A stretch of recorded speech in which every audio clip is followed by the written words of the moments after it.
उसका काम नहीं है। मैं सोनू कश्यप जी, जो जिस भाई की हत्या हुई है, जिसको जला के मार दिया, उस माँ को मैंने तड़पते हुए देखा, उसकी बहन को मैंने बड़ी को तड़पते देखा। उन्होंने कहा कि हमारा अकेला सहारा था, वो हमसे छीन लिया। मैं भाई का फर्ज निभाने के लिए, उनके आंसू पूछने, एक बेटा बनने के लिए वहां जा रहा था। ये मेरा फर्ज भी है। चुनाव के समय तो हर कोई जाता है वोट मांगने के लिए, तमाम तरह की मीठी मीठी बातें करने के लिए। दुख में जो साथ खड़ा हो वही अपना होता है। मैं अपना होने का फर्ज निभाने जा रहा था, मगर मुझे पता लगा कि यहाँ अचानक से हमारे सम्मानित जो अधिकारी, उन्होंने ट्रैक्टर ट्रॉली रोक के वो मेरे सामने आ गए। अब वो मुझसे कहना है कि आप नहीं जा सकते हो। मैं ये पूछना चाहता हूँ कि भाई क्यों नहीं जा सकता हूँ? घटना यहाँ की नहीं है, घटना मेरठ में हुई।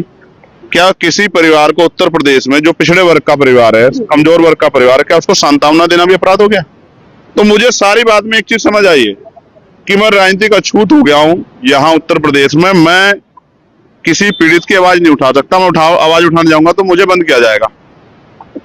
इसका एक तरीका मेरी समझ में आया, मैं इनको रास्ता दिख बता रहा हूँ कि जैसे पिछली बार मुझे गोली लगी थी 23 में, मेरी ये हत्या करवा दे पुलिस वाले मिलकर सारे सरकार के साथ। क्योंकि जब तक मैं जिंदा रहूंगा, अगर मैं खाट पे भी रहा, पिलंग पे भी रहा, तो भी बोलता रहूंगा। तब भी जब भी इन पर अन्याय होगा मैं बोलूंगा, पिछड़ों पे, दलितों, मुसलमानों पे, गरीबों पे, बहनों पे। तो एक ही तरीका है इनके पास। ये लोकतंत्र को कुचल रहे हैं, ये संविधान को चल रहे हैं। ये मेरी हत्या करवा दें, इसके बाद तो इनको शांति मिल सकती है। वरना जब तक मैं हूं, क्या तो ये जुल्म रोके। वरना अगर ये जुल्म करेंगे मेरे लोगों पे, तो मैं उनकी आवाज को उठाऊंगा, मैं लड़ाई को लड़ूंगा। मैं किसी बात से नहीं डरता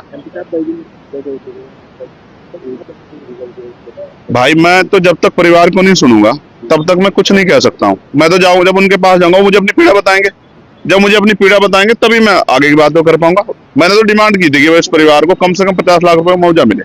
क्योंकि देखो मेरी बात सुनो, आप भी पत्रकार साथी हो, अगर आपके साथ कोई दुर्घटना हो, आपके बच्चों क्या होगा? भाई कमाने वाला था, वो चला गया, उसकी बुजुर्ग माँ, उसका क्या होगा? 10 दिन तो सब आएंगे।